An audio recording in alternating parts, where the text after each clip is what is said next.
বের করতে দেখি। এটা পুরো ভিতরটা যে কি অবস্থা, এটা কি ওয়াইল্ড সেলের ডিজাইন হয়েছে? এটা এই অবস্থা নেই ভাই, এটা সাপের মতো ডিজাইন হয়ে গেছে। দেখি গোল থাকার কথা না? হ্যাঁ, এটা গোলই তো থাকবে।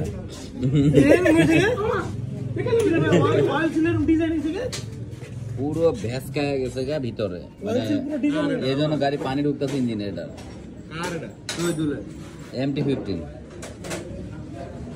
এটা তো পুরো ফুল হয়ে রয়েছে যায়, মানে ফুলের মতো এটা হয়ে গেছে। এটা ধরো অয়েল সিলটা বের করো। যেটা যেটা লোকেন ওটা গেল। এটা হচ্ছে গাড়ির সাথে ছিল, এটার এই ফাইটা এটার ডিসকানেক্ট হয়ে গেছে। এমন একটা অবস্থা হিটের কারণে গাড়ি গরম হচ্ছে এবং সাউন্ড খারাপ আসতেছে। সিলটা থাকে হচ্ছে এরকম,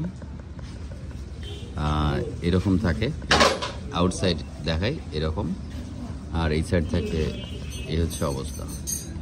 কোকানি সাউন্ড আসতেছে, আর ফ্যানের গরমের কারণে ফ্যান চালানো যাবে, বেরিংয়েও সাউন্ড আসতেছে। তো যাই হোক, এই যে সিলের অবস্থাটা দেখালাম। সময় থাকতে পানিগুলো চেঞ্জ করবেন, কোলেনোটার পানি চেঞ্জ করবেন, তাহলে এই জিনিসগুলো হবে না। কারণ পানির কারণে একটা সময় যে গরমে আপনার হচ্ছে সিলগুলো নষ্ট হয়ে যাওয়ার পর ইঞ্জিনের মধ্যে পানি চলে যায়, যাওয়ার পরে ইঞ্জিনের সাউন্ড খারাপ হবে, এক এক করে ইঞ্জিনেও ভিতরেও প্রবলেমটা আসবে, এক এক করে পিস্টনে ক্ষতি হবে, সব জায়গায় ক্ষতি।